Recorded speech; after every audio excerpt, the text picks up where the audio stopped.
حضرات ذی وقار، گزشتہ پروگرام کا اختتام تعلق توحید، تعلق باللہ اور تعلق بالرسول کا جو اجتماع ہے، لا الہ الا اللہ محمد رسول اللہ، اس کے مختلف پہلوؤں پر ہم نے روشنی ڈالی تھی، اس پر اختتام ہوا تھا۔ ہمارا آج کا جو پروگرام ہے وہ رسالت محمدی صلی اللہ علیہ وآلہ وبارک وسلم کے حوالے سے ہے، اور ہم نے گزشتہ پروگرام میں ایک کلمہ طیبہ کے ایک پہلو پر تفصیل سے بات کی تھی۔ آج ہم اس کو آگے بڑھاتے ہوئے مزید اس پر بات کرتے ہیں۔ تو کلمہ طیبہ اصل میں جہاں پر بات ختم ہوئی تھی وہ یہ تھی کہ اللہ تعالیٰ نے اپنی توحید اور رسالت محمدی کے درمیان کسی بھی واضح فرق کو نہیں رکھا، درمیان میں کوئی حرف عطف یا کوئی درمیان میں ایسا حرف نہیں رکھا جو درمیان میں دونوں کو علیحدہ علیحدہ جدا جدا کر سکے۔ تو آج ہم اس کا دوسرا پہلو دیکھتے ہیں کہ اللہ تعالیٰ ارشاد فرماتا ہے، یہ اس کی توحید کا اقرار ہے، جیسے کہ لا الہ الا اللہ، ایسے کلمات قرآن پاک میں بے شمار مقامات پر آئے ہیں۔ تو کیا ہے؟ یہ ایک دعویٰ ہے کہ اللہ کے سوا کوئی معبود نہیں ہے، کوئی معبود حقیقی اس اللہ کے سوا نہیں ہے۔ یہ توحید کا اعلان ہے، یہ اللہ کی الوہیت کا اقرار ہے، یہ ایک دعویٰ ہے کہ اس اللہ کے سوا کوئی معبود ہے ہی نہیں۔ تو اس کی دلیل کیا ہے؟ دلیل اس کلمہ کا دوسرا حصہ ہے محمد الرسول اللہ، جو آج موضوع کے طور پر چنا بھی گیا، اور یہی کلمات اللہ تعالیٰ نے قرآن پاک میں بھی ارشاد فرمایا ہے، محمد الرسول اللہ والذین معه اشداء علی الکفار رحماء بینہم تراہم رکعا سجدا یبتغون فضلا من اللہ ورضوانا۔ تو رب کائنات نے ارشاد فرمایا محمد کون ہے؟ اور اللہ کے رسول ہے۔ تو دعویٰ ہے کہ اللہ کے سوا کوئی معبود نہیں ہے۔ اس دعوے کی دلیل کیا ہے؟ دلیل یہ ہے کہ اس اللہ کی جس کے علاوہ کوئی معبود نہیں ہے، اس اللہ کی الہ ہونے کی، اس کے معبود حقیقی ہونے کی دلیل یہ ہے کہ محمد اس اللہ کے رسول ہے۔ یہ اس کی دلیل ہے۔ تو دلیل جتنی قوی ہوگی، دلیل جتنی مضبوط ہوگی، دلیل جتنی ٹھوس ہوگی، جتنی پختہ ہوگی، اتنا ہی دعویٰ صحیح طور پر ثابت ہو سکے گا۔ ہم یہاں پر اگر اس کلمہ پر غور کریں تو اس کلمہ کے دوسرے حصے میں صرف تین الفاظ ہیں، محمد رسول اللہ۔ کلمہ کے دوسرے حصے میں 3 الفاظ ہیں، محمد رسول اللہ۔ جب تک یہ 3 کلمات، 3 الفاظ ادا نہ کیے جائیں، بندہ دائرہ اسلام میں داخل نہیں ہو سکتا۔ تو جب تک اس کا اقرار نہ کیا جائے، اس کو تسلیم نہ کیا جائے، لا الہ الا اللہ کا اقرار، اس کا کوئی حیثیت نہیں رہتی، اس کی کوئی کسی اعتبار سے وہ قابل قبول نہیں ہے، جب تک محمد الرسول اللہ کو اس کے ساتھ شامل نہ کیا جائے۔ تو محمد الرسول اللہ میں 3 الفاظ ہیں، ہم ان تینوں پر بات کر لیتے ہیں۔ یہ تینوں کلمہ اگر ان الفاظ پر غور کیا جائے تو یہی حصہ جہاں پر رسالت محمدی کا اعلان ہے، وہیں پر اللہ کی الوہیت کا بھی اقرار ہے۔ اس کے اندر یہ صرف رسول اللہ صلی اللہ علیہ وسلم کی رسالت کا اقرار نہیں ہے۔ ہم اگر غور کریں 3 کلمات ہیں۔ اللہ کون ہے؟ اللہ وہ ہے جس کے رسول محمد صلی اللہ علیہ وآلہ وبارک وسلم ہے۔ محمد کون ہے؟ محمد وہ ہے جو کہ رسول ہے۔ محمد کون ہے؟ جو کہ رسول ہے۔ رسول کس کے ہیں جی؟ رسول اللہ کے ہیں۔ تو پتہ چلا محمد اللہ کے رسول ہے۔ اسے پتہ چلا کہ رسالت کسبی نہیں ہوتی، کمائی نہیں جا سکتی، حاصل نہیں کی جا سکتی، بلکہ رسول وہ ہوتا ہے جسے اللہ اپنا رسول مقرر فرمائے۔ وہ اس کے علاوہ کوئی رسول نہیں ہو سکتا، کوئی اپنے طور پر دعویٰ نہیں کر سکتا، کوئی 13ویں 14ویں صدی میں اٹھ کر یہ اعلان نہیں کر سکتا کہ میں اس کا رسول ہوں۔ میں اس کا رسول وہی ہوتا ہے جسے وہ خود مقرر فرماتا ہے۔ محمد کون ہے؟ تو محمد کے اوپر اگر لفظ محمد پر غور کیا جائے تو رب کائنات کی صفت ہے احد ہونا، اور رسول اللہ کی صفت ہے احمد، تعریف کرنے والا، نام بھی ہے اور صفت بھی ہے، تعریف کرنے والا۔ اس احد کی تعریف کرنے والا احمد کہلاتا ہے۔ تو تعریف جب اپنے عروج پر پہنچتی ہے، جب اپنے اعلیٰ ترین مقام پر پہنچتی ہے، بندہ انتہائی تعریف تک پہنچتا ہے اور اس رب کی حمد و ثنا بیان کرنے میں کوئی کسر نہیں چھوڑتا، تو وہ پھر بے شمار اپنی تعریف کرنے کے بعد رب کائنات پھر اسے وہ مقام عطا کرتا ہے جو اس کی اپنی صفت ہے محمود ہونے کی۔ محمود کا معنی ہوتا ہے جس کی تعریف کی جائے، جس کی تعریف کی جائے، تو تعریف کرنے والی ذات حضرت محمد مصطفیٰ صلی اللہ علیہ وسلم، تعریف جس کی جا رہی ہے وہ ہے محمود یعنی رب کائنات۔ اب رب کائنات کی جب آپ نے تعریف کی، آپ نے اتنی تعریف کی کہ آپ محمد ہو گئے، کیونکہ اللہ تعالیٰ فرمایا عسیٰ ان یبعثک ربک مقاما محمودا، ان قریب آپ کا رب آپ کو مقام محمود پر فائز کر دے گا۔ جو صفت ربی ہے محمود ہونا، وہ مقام مصطفیٰ بن جاتا ہے جب اس مقام پر مصطفیٰ کریم کا تقرر ہوتا ہے، آپ کو وہ عطا کیا جاتا ہے، تو پھر آپ کی ذات ہوتی ہے محمد، جس کی سب سے زیادہ تعریف کی جائے، جس کی سب سے زیادہ تعریف ہو۔ تو محمد کون ہے؟ وہ ہے جو اللہ کے رسول ہیں۔ رسالت کسبی نہیں بلکہ اللہ تعالیٰ کی طرف، میں نے ابھی بھی عرض کیا تھا کہ رسالت کسبی نہیں ہوتی، تو بندہ اٹھ کر محنت کرے، نوافل ادا کرے، بندہ رب کے حضور حاضری دے، بندہ صدقات کرے، بندہ تبلیغ دین کرے، سب کچھ کرے، مشکلات برداشت کرے تو وہ رسول ہو جائے گا؟ نہیں، رسالت اللہ عطا کرتا ہے۔ اللہ کی عطا کے بغیر رسالت کے مقام پر بندہ فائز نہیں ہو سکتا، کیونکہ اللہ تعالیٰ جانتا ہے، ہر کوئی بندہ خود نہیں مقرر ہو سکتا، اللہ جانتا ہے کہ رسالت کسے عطا کرنی ہے۔ اللہ رب کائنات، اللہ تعالیٰ قرآن پاک کے اندر ارشاد فرماتا ہے اللہ اعلم حیث یجعل الرسالہ، اللہ سب سے زیادہ بہتر طور پر جانتا ہے کہ رسالت اس نے کہاں اس نے رسالت دینی ہے، کہاں اس نے رسالت رکھنی ہے، کس ذات کو اس نے رسالت عطا کرنی ہے، کس کو اس نے اپنا رسول بنانا ہے۔ پیغام بر ہے اللہ کے، تو پیغام بر جس کا ہوتا ہے اسی کی صفات کا شاہد ہوا کرتا ہے۔ تو ہم اگر اس طرف چلیں تو یاد رکھیے گا ایمان کا فیصلہ کن مقام کون سا آتا ہے؟ ایمان کا فیصلہ کن مقام وہ مقام آتا ہے جہاں پر رسالت کا اقرار یا انکار کیا جاتا ہے۔ توحید کا اقرار یا انکار یہ ایمان کی انتہا نہیں ہے، یہ ایمان کا اعلیٰ ترین مقام نہیں ہے، فیصلہ کن مقام نہیں ہے کہ رب کائنات کی الوہیت کا اقرار کرے یا نہ کرے، یہ فیصلہ کن مقام نہیں ہے۔ فیصلہ کن مقام یہ ہے کہ وہ رسالت کا اقرار کرتا ہے یا نہیں کرتا۔ اگر وہ رسالت کا اقرار کرے گا تو کیا کہے گا؟ محمد رسول اللہ۔ کیا ہو گیا؟ محمد صلی اللہ علیہ وآلہ وسلم کی رسالت کا اقرار بھی ہوا، اور کس کے رسول ہونے کا اقرار ہوا؟ اللہ کی۔ مطلب توحید کا بھی اقرار ہو گیا، رسالت کا بھی اقرار ہو گیا، دونوں کا اجتماع ہو گیا کہاں پر؟ عقیدہ رسالت پر آ کر۔ جب محمد صلی اللہ علیہ وآلہ وسلم کی رسالت کا اقرار بندہ کرتا ہے تو اس کے ساتھ ساتھ یہ لازمی بات ہے کہ وہ توحید کا بھی اقرار کرتا ہے۔ توحید کا اقرار رسالت کے اقرار کے ساتھ مشروط ہے۔ جب تک رسالت کا اقرار کرتا رہے، الوہیت کا اقرار نہ کرے، تب بھی دائرہ اسلام میں داخل نہیں ہوگا۔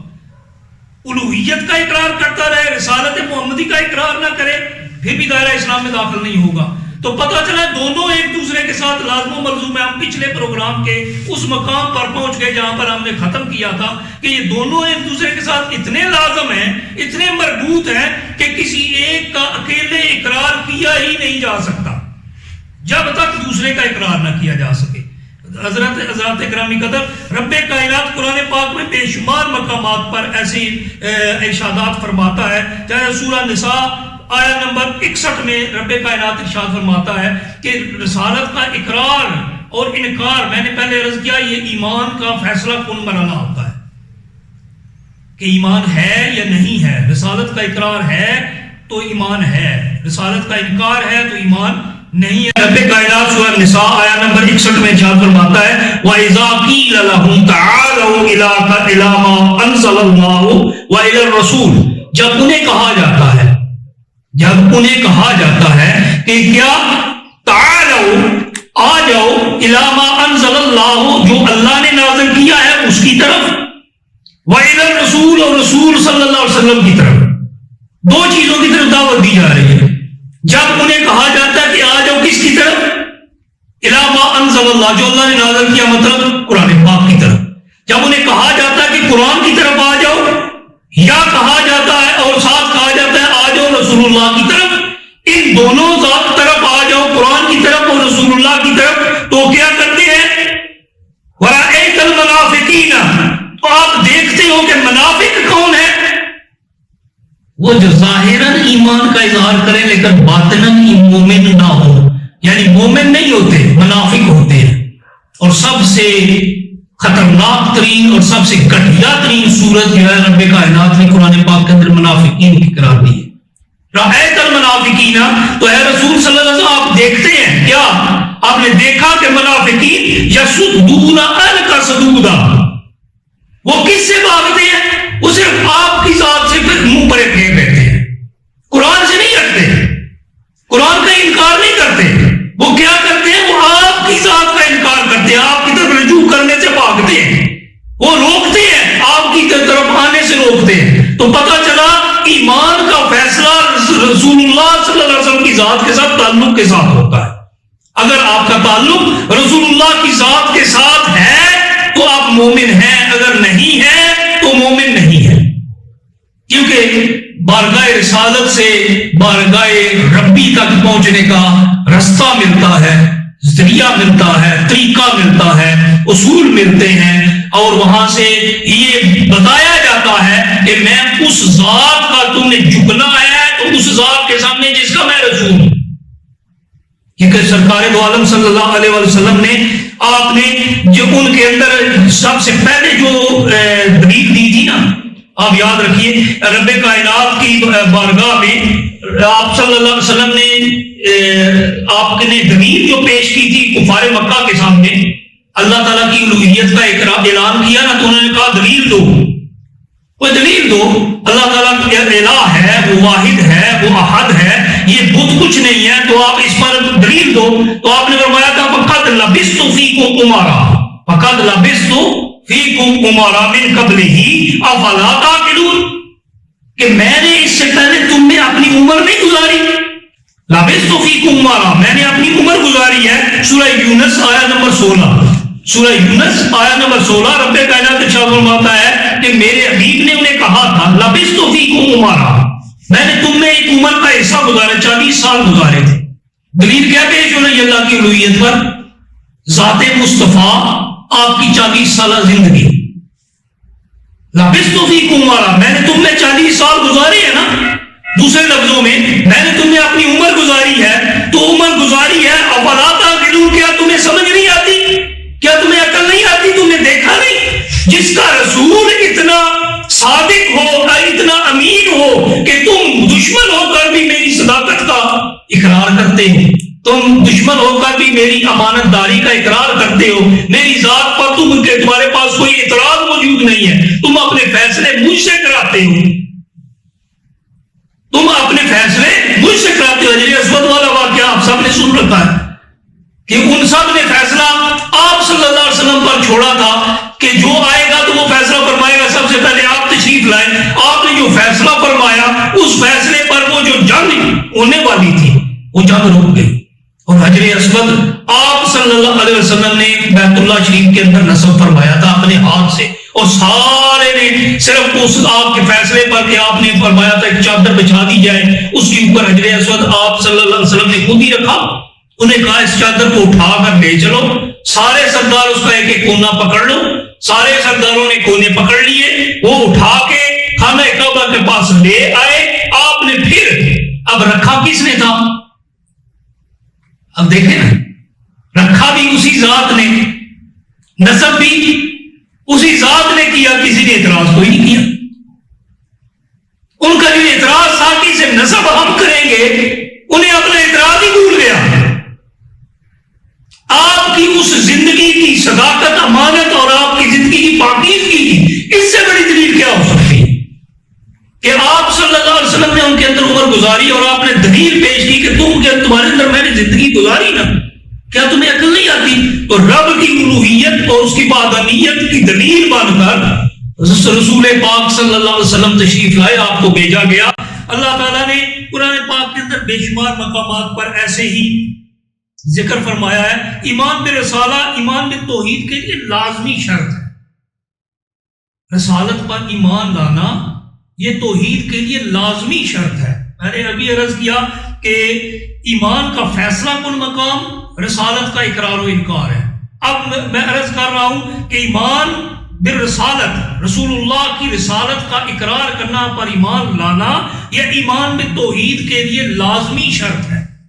ایمان بالتوحید، اللہ کی توحید پر، اللہ کی وحدانیت کا اقرار کرنا، اس پر ایمان لانے کے لیے لازمی شرط ہے کہ ایمان بالرسالت بھی ہو۔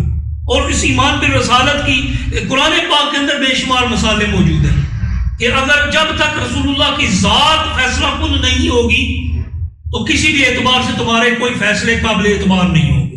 اللہ تعالیٰ ارشاد فرماتا ہے فلا وربک حتی لا یؤمنون حتی یحکموک فیما شجر بینہم، فلا وربک، ہرگز نہیں، اور آپ کے رب کی قسم۔ سورہ النساء آیہ نمبر 65، سورہ النساء آیہ نمبر 65، رب کائنات ارشاد فرماتا ہے فلا وربک لا یؤمنون حتی یحکموک فیما شجر بینہم، نہیں، ہرگز نہیں، اور آپ کے رب کی قسم۔ کچھ پروگرام پہلے میں نے حضرت یعقوب علیہ السلام کا ایک وہ جو مکالمہ تھا اپنے بیٹوں کے ساتھ آخری وقت میں، وہ بیان کیا تھا۔ وہاں پر حضرت یعقوب علیہ السلام نے اپنے بیٹوں سے پوچھا تھا کہ کیا تم میرے بعد عبادت کس کی کرو گے؟ تم میرے بعد کس کی عبادت کرو گے؟ کیا تم عبادت اللہ کی چھوڑ دو گے؟ تو انہوں نے جواب میں کیا کہا تھا؟ نعبد الہک و الہ آبائک، کہ ہے یعقوب علیہ السلام ہم عبادت کریں گے الہ کی، لیکن کس الہ کی؟ آپ کے الہ کی۔ ان کا بھی تو وہی الہ تھا نا، لیکن انہیں وہ نبی زادے تھے، انہیں پتا تھا کہ نسبت رسولی ضروری ہے، نسبت نبوت ضروری ہے۔ جب تک ہمیں رب کا رب ہونا بتایا ہی رسول اللہ صلی اللہ علیہ وسلم نے ہے، ہمیں تو پتہ ہی نہیں تھا کہ اللہ تعالیٰ ہے، اللہ تعالیٰ ہے یا نہیں ہے، یہ پتہ ہی نہیں تھا۔ کس نے بتایا اللہ ایک ہے؟ رسول اللہ صلی اللہ علیہ وسلم نے۔ وہاں تو 360 بت نصب تھے، خانہ کعبہ میں 360 بت نصب تھے، حبل جو ہے خانہ کعبہ کی چھت پر نصب تھا، لات منات عزا وہاں نصب تھے، وہ 360 بتوں کا مسکن بنا ہوا تھا، جگہ بنی ہوئی تھی، وہاں وہ ان بتوں کی پرستش کرتے تھے، ان بتوں کے اوپر چڑھاوے چڑھاتے تھے۔ تو کس نے آ کر بتایا کہ لات منات عزا حبل یہ تمہارا کچھ نہیں، کوئی کام نہیں کر سکتے، یہ کسی قابل نہیں؟ یہ بتایا ہمیں رسول اللہ صلی اللہ علیہ وسلم نے کہ ان کے سامنے نہیں، اس ایک اللہ کے سامنے اپنی جبین کو جھکاؤ۔ یہ جبین تمہاری صرف جھک سکتی ہے تو صرف ایک ذات کے سامنے، یہ تمہارا سر جھک سکتا ہے تو صرف ایک ذات کے سامنے۔ وہ ذات کون سی ہے؟ اللہ کی۔ تو اللہ کی ذات کا جس نے بتایا اس کی بارگاہ میں آنا، انہیں اپنا حکم اور فیصل تسلیم کرنا۔ فیصل کا معنی کیا ہوتا ہے؟ فیصلہ کرنے والا، فیصلہ کرنے والا۔ انہیں فیصلہ کن قرار دیا جائے۔ جب تک آپ کو وہ اپنا حکم تسلیم نہیں کر سکتے کرتے، جو کچھ بھی ان کے درمیان میں معاملات پیدا ہو جائیں، جو بھی ان کے درمیان کچھ مسئلہ پھوٹ پڑے، تو اس میں جب تک آپ کو حکم نہیں تسلیم کریں گے وہ مومن ہی نہیں ہو سکتے۔ رب کائنات فلا وربک لا یؤمنون، فلا وربک، آپ کے رب کی قسم۔ یہاں بھی رب کائنات نے نسبت رسولی کو یہاں پر قسمیہ طور پر بیان فرمایا۔ اپنے رب ہونے کو کس کی نسبت سے بیان کیا؟ رسول اللہ صلی اللہ علیہ وسلم کی ذات کے حوالے سے۔ وہ کہہ سکتا تھا نا میں رب ہوں، مجھے اپنے رب ہونے کی قسم کھا سکتا ہے، لیکن اس نے کھائی کس طرح؟ وربک، آپ کے رب کی قسم، کیونکہ انہیں میرا رب ہونا بتایا آپ نے ہے۔ تو جب آپ نے بتایا ہے تو نسبت بھی آپ کی رہے گی۔ آپ کے رب کی قسم، آپ کے اس رب کی قسم، لا یؤمنون حتی یحکموک فیما شجر بینہم، جو کچھ ان کے درمیان مسئلہ پیدا ہو جائے، جب تک آپ کو حکم تسلیم نہیں کریں گے تو وہ مومن ہی نہیں ہو سکتے۔ ثم لا یجدوا فی انفسہم حرجا مما قضیت، پھر جب آپ فیصلہ فرما دیں تو اپنی ذات میں اپنے اس فیصلے کے اعتبار سے وہ کوئی مسئلہ سمجھے ہی نہ۔ ان کا نقصان ہو رہا تو ہو جائے، ان کا فائدہ ہو رہا ہے تو ہوتا رہے، ان کو کمی آتی ہے تو کمی ہوتی رہے، ان کے خلاف فیصلہ ہوتا ہے تو ہوتا رہے، وہ یہ نہیں دیکھیں گے جو آپ فیصلہ فرما دیں گے وہی سب کچھ ہوگا۔ وَيُسَلِّمُوا تَسْلِيمًا، اور جب تک وہ آپ کے فیصلے کو پورے طور پر تسلیم نہیں کر لیتے وہ مومن نہیں ہو سکتے۔ دلیل کی اطاعت ضروری ہے، یہ بھی یاد رکھیے۔ دعویٰ تھا کیا؟ اللہ ایک ہے۔ دلیل کیا تھی؟ محمد رسول اللہ۔ تو دعویٰ تک پہنچنے کے لیے دلیل کی اطاعت، دلیل کی اتباع، دلیل کو ماننا یہ لازمی بات ہے۔ جب تک نہیں مانیں گے، اتباع نہیں کریں گے، ہمارا دعویٰ ثابت نہیں ہو پائے گا۔ کیونکہ ہم نے ایمان کی تعریف میں پڑھا تھا، کیا پڑھا تھا؟ ایمان کی تعریف میں یہ پڑھا تھا کہ اقرار باللسان، زبان سے اقرار، تصدیق بالقلب، دل سے تصدیق، و عمل بالارکان، اور اعضاء کے ساتھ، جسم کے اعضاء کے ساتھ اس پر عمل بھی۔ تو اقرار کیا ہم نے لا الہ الا اللہ کا، محمد رسول اللہ کا ہم نے اقرار کیا، تو اب اس پر عمل بھی ضروری ہے۔ تو عمل کس طرح ہوگا؟ عمل اطاعت کے ذریعے سے ہوگا۔ رب کائنات فرماتا ہے وَمَا أَرْسَلْنَا مِن رَسُولٍ إِلَّا لِيُطَاعَ بِإِذْنِ اللَّهِ، ہم نے جو رسول بھیجے ہیں نا وہ کس لیے بھیجے ہیں؟ ہم نے کوئی بھی رسول ایسا نہیں بھیجا کہ جس کی اطاعت نہ کی جائے۔ ہمارا کوئی بھی رسول ایسا نہیں جس کی اطاعت نہ کی جائے۔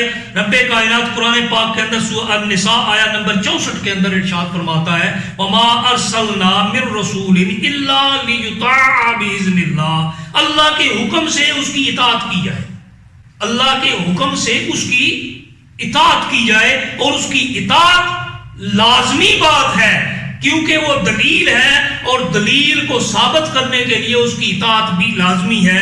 اور یہ اطاعت جب ہوگی تو رب کائنات سورہ النساء کے اندر سورہ النساء آیت نمبر 80 کے اندر ارشاد فرماتا ہے کہ مَن یُطِعِ الرَّسُولَ فَقَدْ اَطَاعَ اللَّهَ، کیونکہ اطاعت رسول اطاعت خدا کا ماننا بھی ہے اور اس کی دلیل، دعوے کی دلیل بھی ہے۔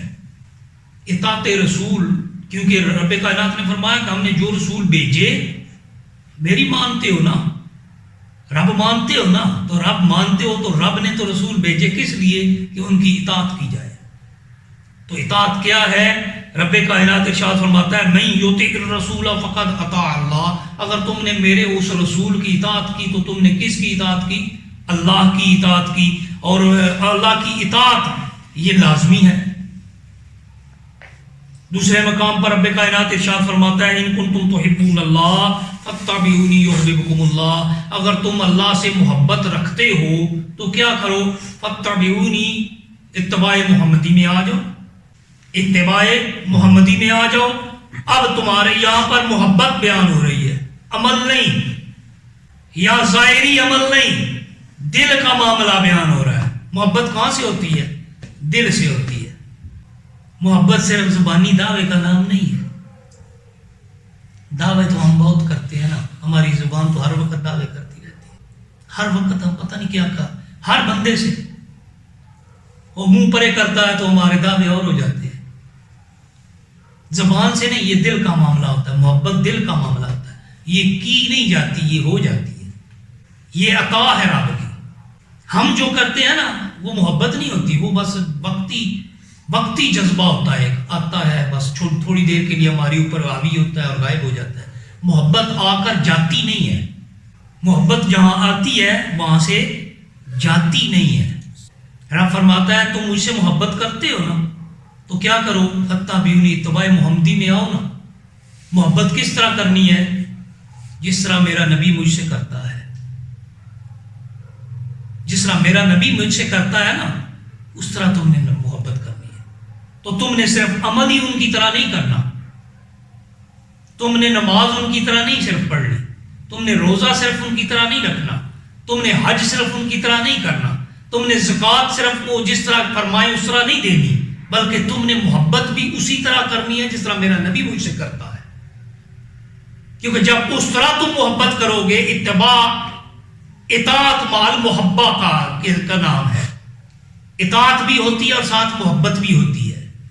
اتباع اس کو کہتے ہیں کہ بس بندہ اپنا آپ بھول جاتا ہے، کسی کے قدموں کے نشان کے اوپر قدم رکھ کے چلنا، اس کو کہتے ہیں اتباع۔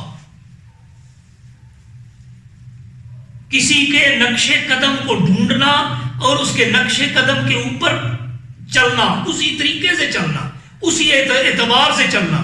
حضرت علی المرتضیٰ رضی اللہ تعالیٰ عنہ نا ایک سفر پر آپ تشریف لے گئے تو آپ نے دیکھا ایک درخت تھا، ساتھ اور بھی صحابی تھے، تو آپ وہاں اس درخت کے نیچے سے گزرنے لگے۔ درخت اونچا تھا، آپ نے جھک کر گزرنے لگے، اتباع سمجھانے لگے، آپ نے جھک کر گزرنے لگے۔ ساتھیوں نے پوچھا کہ امیر المومنین یہ درخت تو اونچا ہے، آپ نیچے ہو کر کیوں گزرے؟ آپ سیدھے بھی گزر جائیں تو کوئی مسئلہ نہیں ہے۔ تو آپ نے پتہ کیا جواب دیا؟ آپ نے جواب دیا، میں ایک دفعہ رسول اللہ صلی اللہ علیہ وسلم کے ساتھ تھا، اسی طرف سے گزرے تھے، اس درخت کے نیچے سے گزرے تھے، اس وقت یہ درخت چھوٹا تھا، تو آپ جب اس کے نیچے سے گزرے نا تو آپ نے سر جھکا کے اس کے نیچے سے گزرے تھے، میں تو اتباع محمدی میں سر کو جھکا کر اسی طریقے سے گزرنے کی کوشش کر، اس کو کہتے ہیں اتباع۔ یا بظاہر ضرورت نہیں تھی، اس کی کوئی حیثیت نہیں تھی، کوئی ضرورت نہیں تھی کہ آپ سر کو جھکا کر نیچے ہو کر گزرتے، آپ سیدھے بھی گزر جاتے، درخت اونچا تھا، لیکن آپ نے سرکار دو عالم کے اس عمل کے اوپر، کیونکہ آپ نے یہ اللہ کا ارشاد پڑھ رکھا تھا، اس کو سمجھ رکھا تھا، آپ نے اس لیے اس درخت کے نیچے سے جھک کر گزرنا پسند فرمایا، کیونکہ رب نے فرمایا تھا قل ان کنتم تحبون اللہ فاتبعونی، اگر تم اللہ سے محبت رکھتے ہو نا تو پھر کیا کرو؟ اتباع محمدی میں آ جاؤ۔ جب اتباع میں آ جاؤ گے، جتنا جتنا اتباع میں کامل ہوتے جاؤ گے، اتنا بلند مقام ملتا جائے گا، اور جب اتباع مکمل ہو جائے گی تو پھر کیا ہو جائے گا؟ یحببکم اللہ، اللہ تم سے محبت کرنے لگ جائے گا۔ اب تم محب نہیں، عاشق نہیں، معشوق بن جاؤ گے، تم عاشق نہیں، محبوب بن جاؤ گے، تمہارا درجہ تبدیل ہو گیا۔ میں نے عرض کیا کہ محبت جہاں آتی ہے وہاں سے جاتی نہیں ہے، ہماری جو تبدیل ہو جاتی ہے وہ محبت نہیں ہے، اس کے لیے لفظ تو اور استعمال ہوتا ہے اس کے الٹ، لیکن میں اسے محفل کے تقدس کے لحاظ سے اسے استعمال نہیں کر رہا کہ یہ ہمارا وقتی جذبہ ہوتا ہے جو آتا ہے، چند لمحوں کے لیے آتا ہے، جسم پر چھاتا ہے، قلب پر چھاتا ہے، دماغ پر حاوی ہوتا ہے، ہم کہتے ہیں کہ ہمیں محبت ہو گئی ہے۔ یہ اچھی محبت ہے کہ چند دنوں کے بعد وہ کسی اور سے ہو رہی ہوتی ہے، محبت تو ایک سے ہوتی ہے، محبت توحید کی قائل ہے، محبت دوئی کو نہیں جانتی۔ تو رب کائنات نے ارشاد فرمایا ان کنتم تحبون اللہ فاتبعونی یحببکم اللہ، کہ اگر تم اللہ سے محبت رکھتے ہو تو کیا کرو؟ اتباع محمدی میں آ جاؤ، رب تم سے محبت کرنے لگ جائے گا۔ اسی طرح رب کائنات کی بارگاہ میں جب مقام مزید بلند ہوتا ہے، جتنا بھی بلند ہو جائے تو اعلیٰ ترین مقام جو رب کائنات نے عطا فرمایا وہ رسول کا مقام ہے، وہ رسول کا مقام ہے۔ تو یاد رکھیے وہاں پر پہنچ کر پھر جب اس رسالت کے مقام کے اندر بھی پھر مختلف درجات ہیں، تو اعلیٰ ترین مقام کیا ہو جاتا ہے؟ میں نے پہلے عرض کیا کہ تمہیں اتباع محمدی اتباع الہی ہے، اطاعت محمدی اطاعت الہی ہے۔ اب رب کائنات کیا ارشاد فرما رہا ہے؟ اب سورہ التوبہ آیا نمبر 62 سماعت فرماتے چلے، سورہ توبہ آیا نمبر 62، رب کائنات ارشاد فرماتا ہے واللہ ورسولہ احق ان یرضوہ، اللہ اور اس کا رسول حقدار ہیں کہ اسے راضی کیا جائے۔ اللہ اور اس کا رسول کتنی ذاتیں ہوئی؟ دو ہے نا، اللہ اور اس کا رسول دو اللہ تعالیٰ کا ذاتیں ہیں، ایک ہے اللہ ہے۔ تو ہونا کیا چاہیے تھا؟ قرآن کا فیصلہ ہے، سورہ توبہ آیا نمبر 62، رب کائنات کیا فرماتا ہے؟ احق کو حقدار ہیں کہ یردو ہو کہ اسے راضی کیا جائے، ہونا چاہیے تھا انہیں راضی کیا جائے۔ کیا ہے؟ اسے راضی کیا جائے۔ پتہ چلا دونوں کی رضا بھی ایک ہے، دونوں کی خوشنودی بھی ایک ہے، ایک کو راضی کر لیا تو دوسرا خود بخود راضی ہو جائے گا۔ تو تمہارے سامنے جو ذات موجود ہے جو تمہارے خیرخواہ کے طور پر موجود ہے، جسے تم رسول اللہ کے نام سے جانتے ہو، جسے تم میرا رسول مانتے ہو، جس کے اوپر تم کلمہ پڑھ کے ایمان لاتے ہو، تم اسے راضی کر لو، اسے خوش کر لو، اسے کی خوشنودی حاصل کر لو، رب کائنات تم سے خود راضی ہو جائے گا۔ واللہ و رسولہ احق ان یرضوہ، رب کائنات کی ذات وہ ہے جو ان کنتم ان کانوا مؤمنین، اگر تم اہل ایمان ہو تو، ساتھ یہ بھی فرما دیا اگر تم اہل ایمان ہو تو تم اللہ کے رسول کو راضی کر لو، رضائے محمدی حاصل کر لو، رضائے الہی خود تمہیں مل جائے گی۔ اسی طرح رب کائنات سورہ النجم آیت نمبر 4 کے اندر ارشاد فرماتا ہے کیوں رضا حاصل کرنی ہے تم نے؟ کیونکہ رسول وہ ہوتا ہے جو جس کی اپنی مرضی ہوتی کوئی نہیں ہے۔ کیونکہ رسول کون ہوتا ہے؟ وہ جس کا رسول ہوتا ہے اسی کی مرضی چلتا ہے۔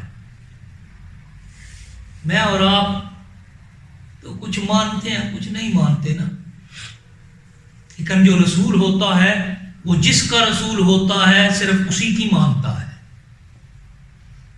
اسی کے اوپر عمل کرتا ہے، وہ اس کی مرضی کے خلاف بولتا بھی نہیں ہے۔ سورہ نجم آیت نمبر 4 رب کائنات ارشاد فرماتا ہے وما ينطق عن الهوى ان هو الا وحی یوحی، وہ اپنی مرضی سے بولتا بھی نہیں ہے۔ ما ينطق عن الهوى، اپنی خواہش سے اپنی مرضی سے نہیں بولتا، وہ جب بھی بولتا ہے ان هو الا وحی یوحی، وہ وحی کے الفاظ ہوتے ہیں جو اللہ تعالیٰ اس کی طرف القاء کرتا ہے، جو اس کی طرف وحی آتی ہے۔ وحی کی دو صورتیں ہیں، ایک اصولی بات بھی سمجھ لیں۔ آپ کہیں گے کہ پھر حدیث کیا ہے؟ سوال آ سکتا ہے نا ذہن میں کہ وحی تو آپ کے ذہن میں یہی ہے کہ وحی وہی ہے جو قرآن کی صورت میں موجود ہے، تو قرآن کے علاوہ حدیث پاک بھی موجود ہے، آپ صلی اللہ علیہ وسلم کے اعمال بھی موجود ہیں، آپ کی سیرت طیبہ موجود ہے، ایک ایک حصہ اس کا ایک ایک پہلو محفوظ ہے۔ کسی شخص کی اتنی زندگی کے پہلو محفوظ نہیں ہے جتنی سرکار دو عالم صلی اللہ علیہ وسلم کی زندگی محفوظ ہے۔ بچپن سے لے کر آپ کے دنیا سے جانے تک تمام جو شعبے ہیں، تمام حصے جو ہیں وہ محفوظ ہیں۔ تو وحی کی دو صورتیں ہیں، اگر وحی الفاظ لفظاً اور معناً دونوں طرح سے نازل ہو، اگر رب کائنات کی جانب سے الفاظ بھی اور معنی بھی دونوں اترے تو وہ قرآن ہے، اسے وحی مطلوب کہتے ہیں۔ اسے کیا کہتے ہیں؟ وحی مطلوب، تلاوت کی گئی یعنی قرآن پاک کی شکل میں موجود ہے۔ اور اگر معنی اللہ کی طرف سے اترے، الفاظ سرکار کے ہوں، مفہوم اللہ کی طرف سے ہو، الفاظ سرکار کے ہو، تو پھر وہ وحی غیر مطلوب ہوگی اور وہ حدیث ہے۔ جو لفظ بھی اور معنی بھی صحیح رب کائنات کی طرف سے بذریعہ جبریل امین اترے، وہ وحی مطلوب ہے، وہ قرآن ہے۔ اور دوسرا وہ جس کے معنی آپ کے دل میں القاء کیے گئے اور آپ نے ان کو اپنے الفاظ کے ساتھ انہیں بیان فرمایا، وہ الفاظ آپ کے تھے، معنی رب کائنات کی تھا، حکم رب کائنات کا ہی تھا، مفہوم رب کائنات کا ہی تھا، تو وہ بھی کیا ہوا؟ اسی لیے اس آیت کے تحت میں نے اس بات کو بیان کیا ہے کہ ما ينطق عن الهوى ان هو الا وحی یوحی۔ کبھی وہ وحی مطلوب ہوتی ہے تو قرآن بنتی ہے، کبھی وحی غیر مطلوب ہوتی ہے تو حدیث بنتی ہے۔ تو اس لیے ہم اس بات کو یہیں پر روکتے ہوئے کہ رسول اللہ محمد الرسول اللہ میں کیا ہے، محمد کون ہے؟ وہ رسول ہیں جی۔ وہ رسول کس کے ہیں جی؟ اللہ کے ہیں۔ مطلب اللہ کی ذات کو سمجھنے کے لیے ذات محمدی کو سمجھنا پڑے گا، اور ذات محمدی کو پہچاننا ہو تو یہ سمجھ لو کہ وہ اللہ کے رسول ہے۔ دونوں اعتبار سے، ادھر سے چلے یا ادھر سے چلے، ادھر سے چلے تو بارگاہ رسالت سے بارگاہ ربی تک، اور اگر بارگاہ ربی سے چلے تو بارگاہ ربی سے بارگاہ رسالت تک کا سفر ہوتا ہے۔ دونوں اعتبار سے دونوں ایک دوسرے سے ساتھ لازم و ملزوم ہے۔ اللہ تعالیٰ میں بہتر سمجھنے کی توفیق عطا فرمائے۔